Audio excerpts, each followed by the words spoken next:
இந்த வீட்டில் இருந்து என்னடா வெளியே வர? இல்லைப்பா, பால் விழுந்துருச்சு. உன்னை 16 வயசில் இதே வீட்டிலேருந்து வெளியில் வரதை பார்த்தேன். அப்போவும் பால் எடுக்க போனேன்னு தான் சொன்னேன். அப்போ அவங்க கூட 10 பசங்க விளையாடிட்டு இருந்தாங்க. இப்போ நீ தனியாக விளையாடிட்டு இருக்க. ஏன்னா அவங்களாம் வேலைக்கு போயிட்டாங்க. இந்த வீட்டில் 3 குடும்பம் மாறிடுச்சு, 5 வாட்டி பெயிண்ட் மாறிடுச்சு. ஆனால் நீ மட்டும் அதே இடத்துல அப்படியே இருக்க. போடா டேய், வீட்டில் ஏதாவது வேலை இருந்தால் போய் பாடுறா. மதிக்குதோ மதிக்கலையோ அது அந்த பொண்ணோட சௌரியம். ஆனால் நம்மளால் முடிஞ்ச முயற்சி நம்ம செய்யணும்ல. அந்த சினிமா நடிகை மாதிரி இருக்கிற பொண்ணை எப்படியாவது பார்த்தே ஆகும். படித்த படிப்புக்கு வீடு வீடு கட்டுவான்னு பார்த்தா பிளாஸ்டிக் வச்சு விளையாடிட்டு இருக்கேன்.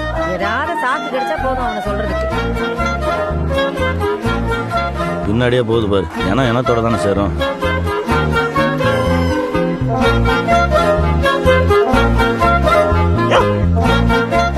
நான் பொதுவாக இவ்வளோ இன்டீசெண்டான பையன்லாம் கிடையாது. ரொம்ப டீசெண்டான, சரி இல்லை, ஓரளவுக்கு டீசெண்டான பையன் தான். சாதம் வைக்கலாம்னா எங்க போச்சு அந்த நாய்?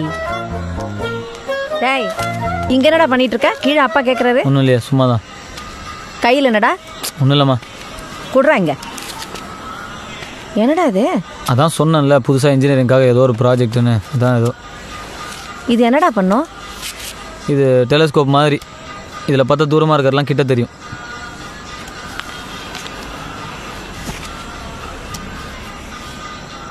மா என்ன இல்லைம்மா, மேலே பாருமா, நிலா நட்சத்திரம்லாம் தெரியும். ஆமாண்டா, பக்கத்துல தெரியுதுடா.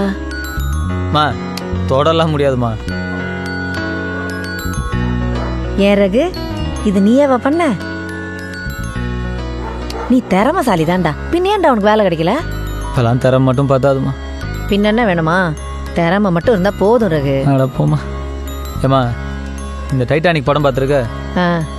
அந்த கப்பல் உடஞ்சி தண்ணிக்குள்ள போய் எல்லாரும் செத்து போயிடுவாங்களே, அதானே? அதே தான். அதில் ஹீரோயினோட உட்காந்து நிலா நட்சத்திரம்லாம் பார்ப்பான். என் தலையெழுத்து உன் கூட உட்காந்து பார்த்துட்டு இருக்கேன். அடப்பாவே, உனக்கு லவ்வெல்லாம் கூட இருக்காடா? என்ன யாருமா லவ் பண்ணுவா? ஏன், உனக்கு என்னடா குறைச்ச? அழகு இல்லையா, அறிவு இல்லையா? வேலை இல்லைம்மா. இந்த காலத்து பொண்ணுங்கள்லாம் மினிமம் செக்யூரிட்டி இல்லாமல் லவ் பண்ண மாட்டாங்க. மா, நாளைக்கு என் ஃப்ரெண்டு பர்த்டே பார்ட்டி இருக்குமா.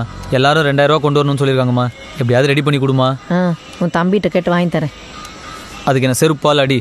ஒன்று அப்பாட்ட வாங்கித்தா, இல்லை நான் வெறும் கையோடையே போகிறேன். அவங்க கையில் நான் 10 பைசா வாங்க மாட்டேன். சரி பார்க்கலாம்டா. டேய் ரகு, இந்தாடா 200 ரூபா. மா 2000 ரூபா கேட்டால் வெறும் 200 ரூபா தெரியுமா? இவ்வளோதான் கிடைச்சி அட்ஜஸ்ட் பண்ணிக்கோடா. இதுக்கு மேலே உங்கள் அப்பாட்ட ஆட்டையை போட முடியல. இதா வரேங்க. ப்ளீஸ்மா, அட்லீஸ்ட் ஒரு 1000 ரூபாயாவது கொடுமா. இதுக்கு மேல நான் சிக்கிக்க வேண்டாம். ஐயோ என்ன வந்துருச்சு இருக்கு. இதா வரேங்க. மாமா ப்ளீஸ்மா. அவ்வளவுதான். மா என்னங்க இவன் காரை வாங்கிட்டு வந்து நிக்கிறான்? என்னப்பா அது திடுதுப்புன்னு? நான் நீ உன் ஃப்ரெண்டு வண்டி எடுத்து வந்துருக்கேன்னு நினைச்சேன். ஓட்டி பார்க்குறீங்களாப்பா?